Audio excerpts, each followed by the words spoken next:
Radhe Radhe everyone, मेरे channel में आप सभी का स्वागत है। आज सुनते हैं मकर संक्रांति से सुनी जाने वाली धर्मराज जी की कहानी। धर्मराज जी का व्रत मकर संक्रांति के दिन से शुरू किया जाता है। धर्मराज जी के व्रत की कथा पूरे वर्ष सुनी जाती है। तो चलिए कथा शुरू करते हैं। पुराने समय में एक बब्रुवाहन नाम का राजा था। वह बहुत ही धर्मात्मा और दयालु था। उसके राज्य में हरिदास नाम का एक ब्राह्मण रहता था। हरिदास बहुत ही तपस्वी था। उसकी पत्नी का नाम गुणवती था। वह बहुत ही सुशील और गुणवती थी। गुणवती एक पतिव्रता स्त्री थी और भगवान की बहुत बड़ी भक्त थी। गुणवती ने अपने जीवन में सभी देवी देवताओं की उपासना की। एकादशी, महाशिवरात्रि, जन्माष्टमी, पूर्णिमा, सकट चौथ जैसे सभी व्रत पूरे विधि विधान से करती थी। वह अपने सामर्थ्य के हिसाब से दान पुण्य भी करती थी और वह अतिथि सेवा सत्कार भी बड़े ही चाव से करती थी। इस प्रकार वह जीवन भर धर्मपरायण रही। वृद्धावस्था में जब उसका देहांत हुआ तो धर्मराज जी के दूत उसे आदरपूर्वक धर्मराजपुर ले गए। धर्मराजपुर में सुंदर सिंहासन पर धर्मराज भगवान जी विराजमान थे। उनके पास ही चित्रगुप्त जी का स्थान था। चित्रगुप्त जी मृत प्राणियों का लेखा जोखा धर्मराज जी को सुना रहे थे। गुणवती भयभीत हुई और वह नीचे मुंह करके खड़ी हो गई। अब चित्रगुप्त जी ने उसके पास पाप पुण्य का लेखा जोखा धर्मराज जी को दिया, जिसे सुनकर धर्मराज जी को बड़ी ही प्रसन्नता हुई। उसने बहुत अच्छे काम किए थे, लेकिन फिर भी धर्मराज जी के मुंह पर उदासी दिखाई दी। धर्मराज जी खुश नहीं थे। यह देखकर गुणवती ने पूछा, मैंने अपने जीवन में कोई दुष्कर्म नहीं किया, फिर भी आपके मुख पर उदासी क्यों है? कृपा करके मुझे बताने का कष्ट करें। धर्मराज जी ने कहा, हे देवी, तुमने सभी देवी देवताओं को व्रत आदि से संतुष्ट किया, लेकिन मेरे नाम से तुमने कुछ भी पूजा पाठ नहीं किया। यह सुनकर गुणवती ने धर्मराज जी से क्षमा याचना की और कहा कि मैं आपकी उपासना नहीं जानती। कृपया करके वह उपाय मुझे बताएं जिससे सभी मनुष्य आपकी कृपा के पात्र बन सकें। यदि मैं आपके मुख से भक्ति मार्ग को सुनकर मृत्यु लोक वापस जा सकूं, तो आपको संतुष्ट करने का प्रयास मैं अवश्य करूंगी।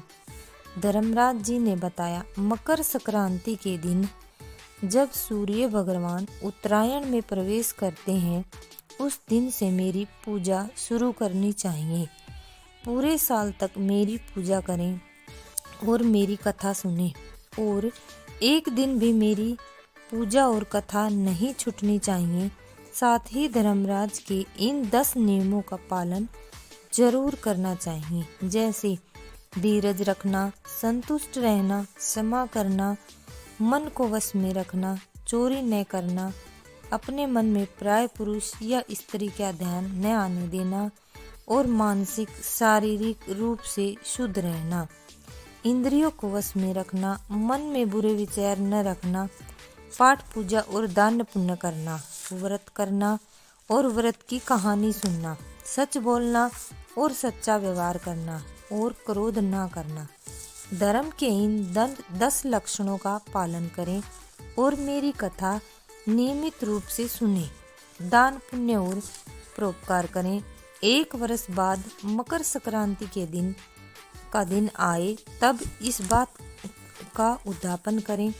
अपने सामर्थ्य के अनुसार मेरी मूर्ति बनवाकर विधि विधान से प्राण प्रतिष्ठा करवा के पूजा और हवन करें। साथ ही चित्रगुप्त जी की पूजा भी करें। काले तिल के लड्डू का भोग लगाएं, ब्राह्मण को भोजन कराएं। बांस की टोकरी में 5 सेर अनाज दान करें। इसके अलावा गद्दा, तकिया, कंबल, चप्पल, लोटा तथा वस्त्र आदि भी दान करने चाहिए। हो सके तो गोदान भी अवश्य करें। धर्मराज जी की बात सुनकर गुणवती ने विनती की, हे प्रभु, मुझे फिर मृत्युलोक जाने की आज्ञा दें, जिससे मैं आपके व्रत को जाकर वहाँ कर सकूं और इस व्रत का प्रचार मैं बाकी सब लोगों को भी बता सकूं, ताकि वो भी इसका फायदा उठा सकें। धर्मराज जी ने इसके लिए अपनी सहमति दे दी। गुणवती वापस जीवित हो गई, उसके शरीर में जान आ गई और वह उठ खड़ी हुई। उसके सभी परिवार वाले यह देखकर बहुत ही प्रसन्न हुए कि गुणवती वापस से जीवित हो गई। गुणवती ने धर्मराज वाली सभी बातें अपने परिवारजनों को बताई। उसने कहा, हम धर्मराज जी का व्रत अवश्य करेंगे और धर्म का पालन भी करेंगे। मकर संक्रांति के आने पर गुणवती और उसके पति ने धर्मराज जी के व्रत को शुरू किया। 1 वर्ष बाद विधि विधान से इस व्रत का उद्यापन किया। इस व्रत के प्रभाव से उन्हें धर्मराज जी की कृपा प्राप्त हुई और मोक्ष व स्वर्ग की प्राप्ति हुई। तो ये थी मकर संक्रांति पर सुनी जाने वाली धर्मराज जी की कहानी। कहानी आपको कैसी लगी कमेंट करके ज़रूर बताएं। बोलो धर्मराज जी की